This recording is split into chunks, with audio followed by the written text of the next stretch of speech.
السلام علیکم، آپ دیکھ رہے ہیں آئینہ اور میں ہوں محمد طاہر۔ ہمارا سب سے بڑا مسئلہ یہ ہے کہ ہم میں مسائل پیدا کرنے کی لامحدود صلاحیت ہے۔ پاکستان میں یوں تو انتخابات ایک سادہ مسئلہ ہونا چاہیے۔ جمہوریت انتخابات کے ذریعے اپنی چھب دکھلاتی ہے اور جمہوریت کے تمام نقش و نگار انتخابات کے ذریعے ہی واضح ہوتے ہیں۔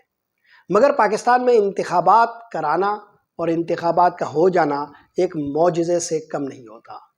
دنیا بھر کی کمزور سے کمزور ترین جمہوریتیں اپنے مسائل میں نئے انتخابات کا راستہ ڈھونڈتی ہے، مگر پاکستان میں انتخابات ایک سیاسی چال، ڈھال اور آڑ کے طور پر استعمال ہوتے ہیں۔ آج پاکستان میں انتخابات کا سوال سب سے بڑا سوال بن چکا ہے۔ آج کے دن حالات یہ ہے کہ عمران خان نے یہ کہا ہے کہ اب پس پردہ قوتیں انتخابات میں التوا چاہتی ہے۔ دوسری طرف مختلف جگہوں سے ٹیکنوکریٹ حکومت کی باتیں شروع ہو گئی ہے۔ اسلام آباد میں اس وقت 4 فارمولے زیر گردش ہیں۔ انتخابات کے حوالے سے پہلا فارمولہ تو یہ ہے کہ انتخابات، جیسا کہ عمران خان کی خواہش ہے اور عمران خان نے چند دن پہلے اس کا اشارہ بھی کیا تھا کہ اپریل یا مئی میں کرا دیے جائیں۔ ایک دوسرا فارمولہ یہ ہے کہ انتخابات اپنے وقت پہ کرائے جائیں، یعنی یہ اسمبلیاں اپنی آئینی مدت پوری کریں اور جیسا کہ اس کا وقت اکتوبر میں ایک نئے الیکشن کا جو پروسیس شروع ہونا ہے وہ شروع ہو جائے۔ تیسرا فارمولہ یہ ہے کہ معاشی ایمرجنسی لگا کر انتخابات کو 6 مہینے یا 1 سال کے لیے ٹال دیا جائے۔ اسلام آباد کے طاقتور حلقوں میں ایک چوتھا فارمولہ یہ زیر بحث ہے کہ معاشی مسائل کو ہی بنیاد بنا کر ایک عبوری سیٹ اپ بنا دیا جائے اور اس پر زیادہ مدت کے لیے عدالت سے مہر لگوا دی جائے، عدالتیں جو ان کاموں کے لیے ہمیشہ دستیاب ہوتی ہے۔ طاقتور حلقوں کے درمیان زیر بحث ان فارمولوں میں اصل جو ہدف ہے وہ معاشی ایمرجنسی نہیں ہے جیسا کہ ایک عمومی تاثر ہے، بلکہ یہ ہے کہ عمران خان کا راستہ کیسے روکا جائے۔ حکومت اور اسٹیبلشمنٹ عمران خان کا راستہ روکنے کے لیے اپنی اپنی الگ الگ وجوہات رکھتی ہیں۔ پی ایم ایل این یا پی ڈی ایم کی حکومت جو سوچتی ہے اس کی وجوہات کا دائرہ الگ ہے، جبکہ اسٹیبلشمنٹ جو سوچ رہی ہے عمران خان کے حوالے سے اس کے اسباب و محرکات علیحدہ ہے۔ حکومت کا سب سے بڑا مسئلہ یہ ہے کہ موجودہ حالات میں اگر انتخابات وقت مقررہ سے پہلے یا وقت مقررہ پر ہو جائیں، یعنی اپریل مئی میں یا اکتوبر میں ہو جائیں، تو عمران خان کا راستہ نہیں روکا جا سکتا۔ وہ یہ سمجھتے ہیں موجودہ حکومت کے جو معاشی اشاریے اور اعشاریے ہیں وہ خود ان کے لیے بڑے مسائل پیدا کریں گے، تو موجودہ حکومت کو کسی بھی طرح یہ سازگار نہیں کہ وہ وقت مقررہ پر بھی انتخابات میں جائیں۔ چنانچہ 1 روز قبل ہی شہباز شریف نے یہ فرمایا کہ ہمیں مزید وقت حکومت کے لیے درکار ہے تاکہ ہم معاشی مسائل کو حل کر سکیں، لیکن معاشی مسائل کو حل کرنے کے لیے کوئی معجزہ موجودہ حکومت کے پاس نہیں ہے، نہ کوئی جادوئی چھڑی ہے۔ اسحاق ڈار کے حوالے سے قائم مصنوعی جناتی ماحول اب جو ہے وہ کافور ہو رہا ہے، اور ان کے حوالے سے جو ایک اعتماد کی فضا تھی وہ خود پی ایم ایل این کے حلقوں میں بھی اب دکھائی نہیں دیتی۔ پاکستان کے معاشی مسائل ان کے آنے کے باوجود جوں کے توں ہیں اور کچھ اس میں نیا نہیں ہو رہا، لہٰذا ایسا کچھ نیا نہیں ہونے جا رہا کہ اگلے چند مہینے میں بھی پی ایم ایل این کی حکومت کچھ نئے معجزات دکھانے کے قابل ہوں۔ چنانچہ یہی ایک راستہ ہوگا کہ انتخابات التوا کے شکار ہوں۔ یہ حکومت چاہے گی اور یہ پی ڈی ایم کے لوگ چاہیں گے۔ آپ دیکھ ہی رہے ہوں گے کہ مولانا فضل الرحمان ایک طویل عرصے سے یہ کہہ رہے ہیں کہ یہ حکومت 1 سال کی مدت اپنی مزید بڑھا سکتی ہے۔ کوئی آئینی راستہ نہ ہونے کے باوجود اس طرح کی باتیں آپ کو پی ڈی ایم کی حکومت کے اندر کچھ مختلف حلقوں سے بھی سنائی دیتی ہوں گی۔ رانا ثناء اللہ بھی مختلف مواقع پر انتخابات کے حوالے سے پہلو بچاتے ہوئے نظر آتے ہیں۔ شہباز شریف کا تازہ ترین بیان اسی تناظر میں ہے۔ دوسری طرف اسٹیبلشمنٹ کا مسئلہ یہ ہے کہ وہ عمران خان کی پاپولر ویو اور موجودہ مقبولیت کی لہر سے نہایت خوف زدہ ہیں۔ وہ ایسے انتخابی نتائج جو موجودہ مقبولیت کی لہر میں آ سکتے ہیں اس سے بچنا چاہتے ہیں، یعنی انتخابات کے بعد حکومت کا توازن ایک طرف ہو جائے اور کوئی ایک جماعت 2/3 اکثریت سے زیادہ نشستیں حاصل کرنے میں کامیاب ہو جائے اور پھر وہ عمران خان کی شخصیت کے گرد بننے والی حکومت ہو، وہ انہیں کسی طرح موزوں نہیں۔ چنانچہ پس پردہ جب تک کہ عمران خان سے بعض اہم معاملات میں کوئی یقین دہانیاں حاصل نہ کر لی جائیں، ایسا ممکن نظر نہیں آتا، لیکن اس طرح کی کوئی بات چیت کا دروازہ بھی ابھی تک نہیں کھل سکا ہے، لہٰذا اسٹیبلشمنٹ کے تحفظات بھی اپنی جگہ برقرار ہیں۔ گویا حکومت اور اسٹیبلشمنٹ دونوں فریق اپنی اپنی وجوہات کے باعث، جس میں مرکزی وجہ عمران خان کی مقبولیت ہے، مگر نتائج کی اپنی اپنی وجوہات کے باعث فوری انتخابات کے حوالے سے کچھ اتنے زیادہ پرجوش نہیں ہیں۔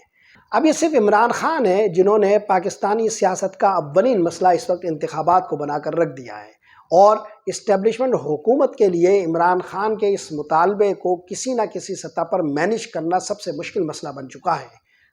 مگر صرف اتنا نہیں ہے، اسٹیبلشمنٹ کے اندر بھی ایک تقسیم موجود ہے۔ اسٹیبلشمنٹ کے اندر ایک طبقہ ایسا ہے جو بروقت انتخابات چاہتا ہے، جبکہ ایک طبقہ انتخابات کے التوا کا قائل ہے۔ اسی طرح حکومت کے اندر بھی بعض حلقے ایسے ہیں جو موجودہ حکومت کے کوئی بہت زیادہ فیض یافتہ نہیں ہیں۔ پھر پاکستان کے اندر مختلف سیاسی شخصیات جو پاکستان کی سیاسی حرکیات پر ایک طرح سے کچھ نہ کچھ قدرت رکھتی ہے اور مختلف لابیز کا حصہ ہے، وہ بھی سرگرم عمل ہیں۔ چنانچہ پس پردہ ایک اور کھیل بھی جاری ہے۔ وہ لوگ جو پاکستان میں سول ملٹری تناظر میں ایک بحث کے ساتھ جڑے ہوئے ہیں اور سویلین بالادستی کی بات کرتے ہیں، چاہے وہ سیاسی جماعتوں میں کسی بھی جانب ہوں، چاہے وہ پی ٹی آئی کی جانب ہو یا پی ایم ایل این کی جانب ہو، وہ اس پورے کھیل میں ایک موقف کے ساتھ سرگرم عمل ہیں۔ ان کا موقف یہ ہے کہ اسٹیبلشمنٹ کو بہت زیادہ ملوث کیے بغیر سیاستدان کسی بھی سطح پر یہ معاملات طے کر لیں، چاہے وہ بحث یا وہ گفتگو یا وہ معاملات منظر عام پر آئیں یا نہ آئیں۔ ایسا پی ایم ایل این کے ایک حلقے میں سوچا جا رہا ہے، لیکن پی ایم ایل این کی کچھ قوتوں میں یہ احساس موجود ہے کہ کسی نہ کسی طرح یہ معاملات آپس میں سیاستدان بیٹھ کر طے کر لیں۔ چنانچہ آپ کو کچھ سیاستدانوں کی جانب سے عمران خان کے ساتھ لڑائی جھگڑے کے باوجود اس طرح کے اشارے نظر آتے ہوں گے کہ آخر میں سیاستدانوں کو بیٹھ کر یہ معاملات حل کرنے چاہیے۔ ایک پیغام کسی وقت عمران خان کے پاس یہ جا سکتا ہے کہ آئیے ہم خاموشی سے یہ معاملات طے کر لیتے ہیں۔ سیاستدانوں کے درمیان معاملات طے کرنے کے لیے سرگرم عمل جو چند شخصیات ہیں، وہ کسی نہ کسی طرح یہ چاہتی ہیں کہ اسٹیک ہولڈرز میں سے سارے لوگ آپس میں منیمم کامن ایجنڈا پر متفق ہو جائیں۔ اس طرح وہ اسٹیبلشمنٹ جو ہمیشہ معاملات طے کرائے جانے کے بعد اقتدار کا زیادہ بڑا اور لذیذ حصہ اپنے ساتھ لے جاتی ہے، ان کو اس سے روکا جا سکے۔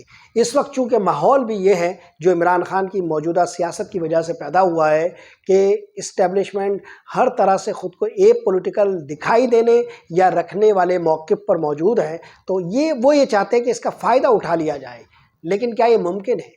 ایسی صورت میں کہ جب پی ایم ایل این کو یقینی طور پر یہ اندازہ ہے کہ کسی بھی انتخابات کی صورت میں جو اکتوبر تک ہوں انہیں واضح شکست ہوگی، یہ یقینی ہے کہ کسی بھی انتخابی ماحول میں عمران خان کی شخصیت پاکستان میں سب سے زیادہ حاوی نظر آئے گی، تو پھر پی ایم ایل این ایسا کیوں چاہے گی کہ ان کو کسی بھی طرح سے یہ موقع دے؟ چنانچہ بہت سارے اگر مگر کے ساتھ زیر بحث یہ چاروں فارمولے کسی بھی متفقہ نتیجے پر کسی کو بھی نہیں پہنچا رہے۔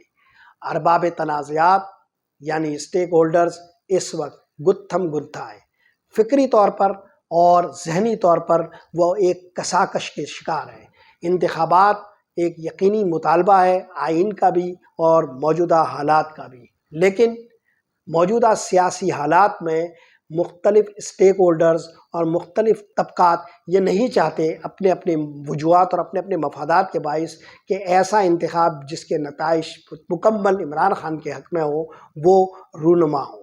چنانچہ یہ بحث موجود رہے گی اور یہ لڑائی جاری رہے گی، لیکن ایک خبر ایسی بھی ہے جو اس پورے بحث کے تناظر میں واضح رہنی چاہیے، اور وہ یہ کہ عمران خان نے آج کے دن اپنے مختلف لوگوں کے درمیان ایک نئی تحریک پر غور شروع کر دیا ہے۔